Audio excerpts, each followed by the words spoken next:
I don't know that. I don't know. Maybe that's possible, but I don't think it's possible now. I have a solution. What? It's worker cooperatives. Just be happy with who you are. I'm just curious about this because you were mentioning the exploitation of labor, and you disagreed with that with Vosh because obviously Vosh was talking to you about how wage, or what does he say that work with slavery, and then that. Well, now we were talking, I think, more about the Marxian point that wage labor is wage theft by default. Like, and I don't like, because, and, correct me if I'm misunderstanding here, but basically if you do $1 worth of work, you only get like, whatever share of that. You never get the full dollar. Now, I don't understand what's theft about that, because ultimately you also, get, from the employer, the place to work, the tools to work, the employer through the management process turns your labor into an item that they can sell, or turns the produce of your labor into something they can sell and then gives you cash in exchange. So that's something like that process has value. And I understand, like, I don't think that it's therefore fundamentally unfair that if you do $1 worth of work, you get, maybe whatever share back.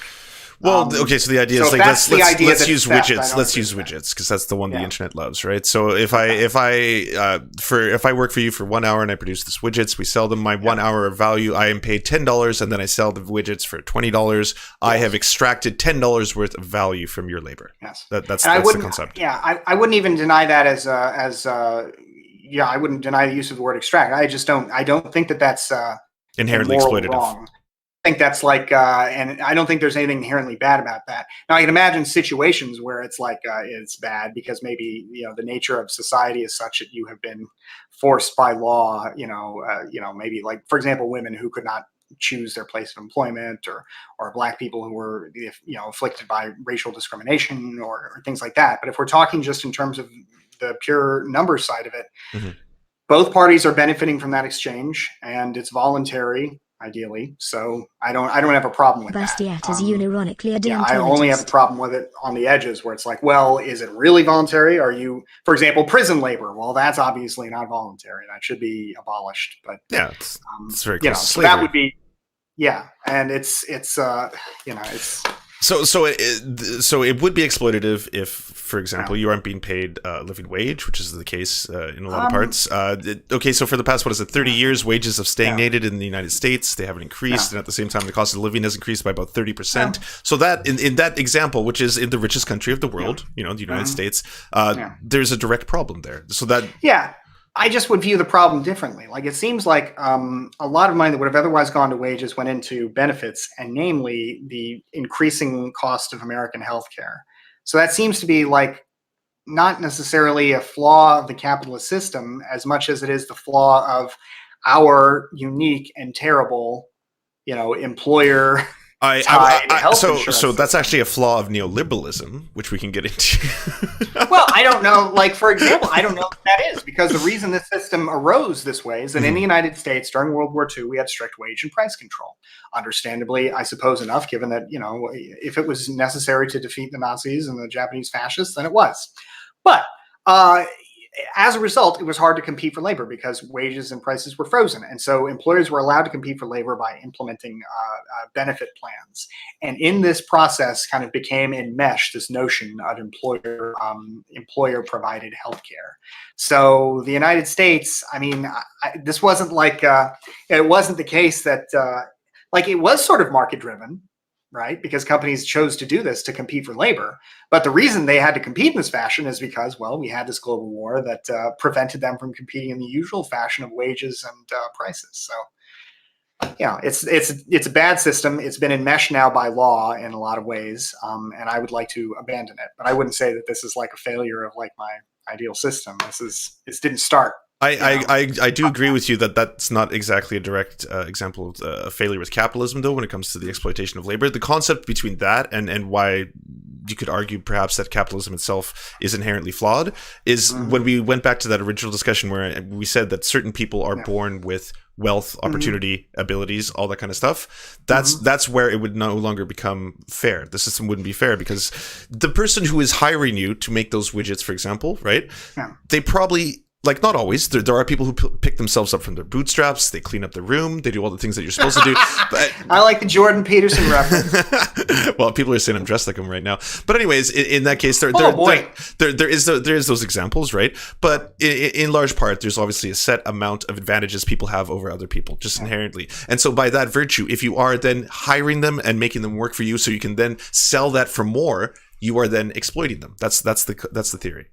Yeah, I get that. That's the theory. I just provided it's voluntary. Yeah, I don't agree with the notion. But it's not voluntary. You have to work to live and eat. Yeah, but that again, like I get. So that was something else I talked about with Vosh. Yes, you're right that you do have to work to live because our bodies need to consume material resources, and so you have to do something in the world. Like you can't remain idle and remain alive. You have to move around and secure resources. You would have had to have been a hunter-gatherer back in the day. Like that, I think is like if we're going to talk about that as coercion, I feel like that. I feel like that kind of belabors the point. Like in that sense, and there is no solution, right? Because somebody will have to labor for their resources in some fashion, I guess, forever. And I don't feel like that's particularly helpful. It depends on the era. So we've come to a point now where we have huge technological advances, right? So now we can get into the entire aspect of automation, AI, things like that. Okay.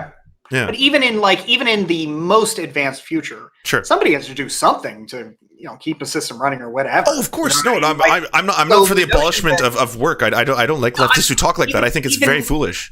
Even in I guess what I'm saying is I don't feel like the notion that we are all like, if you're saying that all work is compelled fundamentally, I don't really know what the I didn't say that all work is compelled. I think you are, but I'm saying I'm saying if you are exploitative. Yes, well, okay, it depends. It's not inherently exploitative. It's exploitative once you make more money from someone's work than their value is, right? That's it. It kind of breaks down to me because I don't know why. Like, for example, I guess the only way around that is to abolish money so that you can never really tell that you are getting more out of this person than they are putting in. I don't know though that there's any way to arrange production in such a way that you get exactly what you produce. I mean, I guess if you can resolve the calculation problem where everything you produce can somehow be quantified in a way that everything you get also can be quantified, but we have no money and they're perfectly balanced, then exploitation is gone, right? I don't know. I don't know. Maybe that's possible, but I don't think it's possible now. I have a solution. What? It's worker cooperatives. Yeah, but that doesn't... Because then we're not exploiting each other's labor anymore. Then there no longer is that employer-employee dynamic, right? You're saying that if we have democracy, it's no longer exploitation. No, I'm saying if you are working, you're not working for someone else. They're not exploiting your labor. You have skin in the game. You are working... you are co-owners in the same company. There's no longer that dynamic. Like, for example, because of the democracy element, right? So suppose, here's something I'm curious about. So suppose you have a government enterprise, right? Everybody who works for the federal government also has, ideally, a vote in the federal government, right? Now, that's not democracy in the workplace, is it? Everyone who works for the federal government has a vote in the federal government? Everybody who works for the federal government today has a vote for the federal government.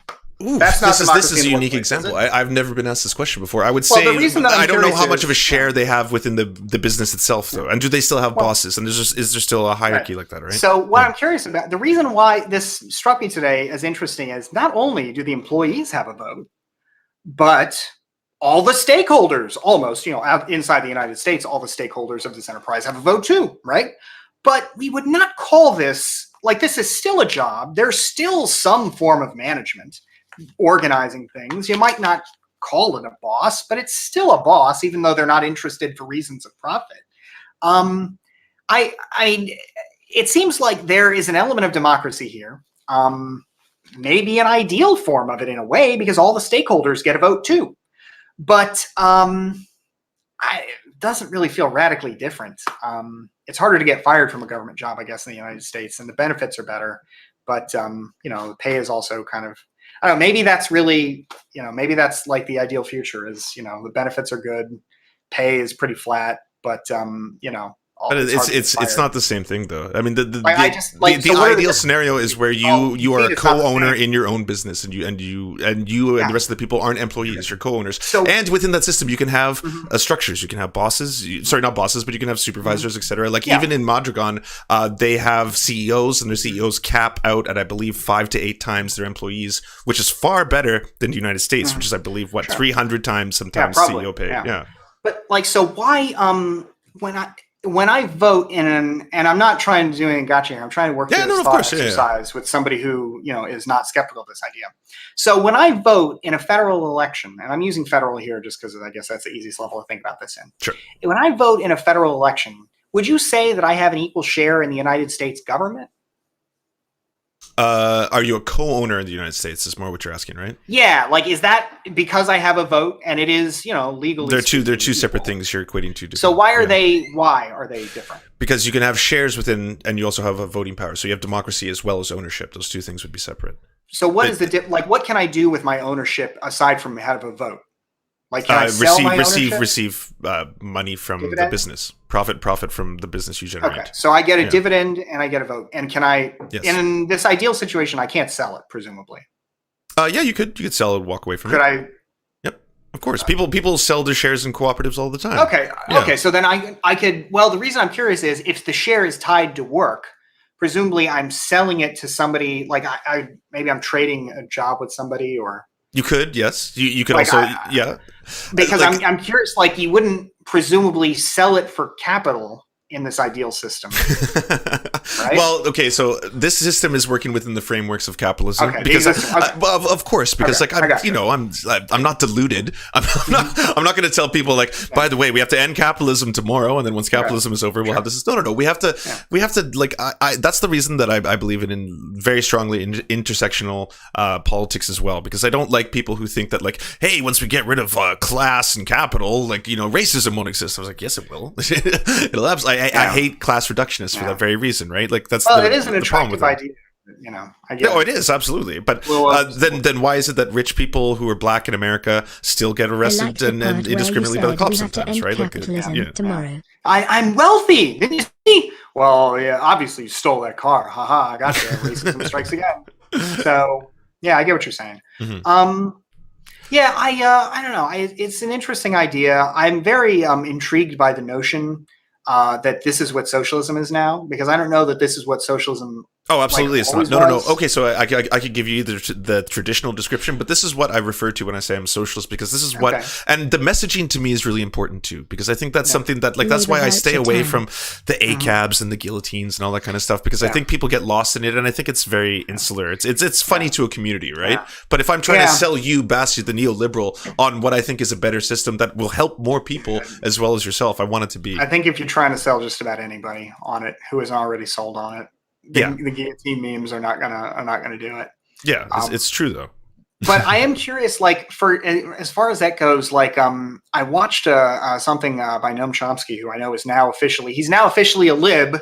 So you don't get him. We got him. You do. We got him. You don't get him. We got him. He's a lib. Fucking lib. I saw he's a lib now. I saw, but no, I know he got canceled. He got canceled by the left for saying that he's a malarkey boy.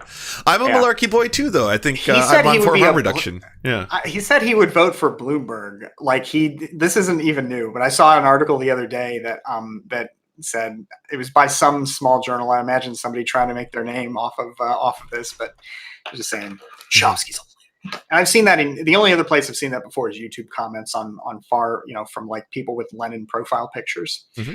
But I mean, that's another thing. Like, as far as democracy in the workplace goes, I think that's a good hook to hang your hat on, because, like you said, it's very persuasive, and I'm even now trying to think of ways to maybe do it voluntarily.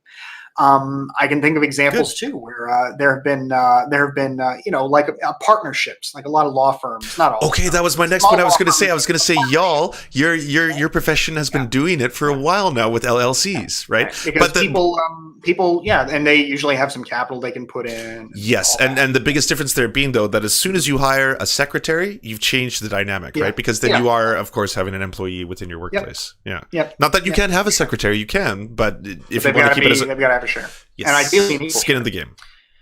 Well, no, not always equal too. Worker cooperatives can have different scales because, again, here's the fundamental thing, and I don't know if you know anything about participatory economics or Paracon or that kind of stuff. I watched the fellow who was talking to Destiny about it. And yes, Michael Alberts. But I know awesome. He's got to have something, because when I was watching these Noam Chomsky videos yesterday, he cited this guy, so I was like, fuck, the guy Destiny talked to is literally, he's Noam Chomsky approved. I've had him on the show. I can get him on your show as well. He's very open to doing these kind of discussions, and he's fantastic. But anyways, he when I talked to him, he pointed out something that's very fundamental to this, which is that, Lance, you're never going to play in the NBA, and he's right. I'm not, and that's not just him, talking about the fact that I don't happen to be like 6'5" or anything like that, right? But at the end of the day, he's like, there are certain people who are going to be gravitating towards different things, right? Lance, you might really like working on this, but I'm never going to be a doctor, and that's not because I don't have the education or couldn't do it. It's because I have no desire to see blood. Like I'm squeamish, right? So certain people will gravitate towards certain jobs, right? Mm-hmm. So the idea behind that being that there's still, in these systems, in worker cooperatives or whatever kind of participatory economic system you have, there's still going to be hierarchies. There's still people who are going to want to be a boss, right? And companies, as they operate today, need bosses. And they don't have to be bosses in the traditional sense. I don't have to lord over you or demand to do things. And I should be able to be democratically elected and pushed out of my position if I'm a shitty boss, right? We don't have that now. A shitty boss is always a shitty boss. And that would be a very big decided advantage to that scenario. Okay. Yeah. I mean, that sounds good. That if you're going to do this, you recognize that there, people do different things, and so not necessarily equal shares, based on maybe what they want to do.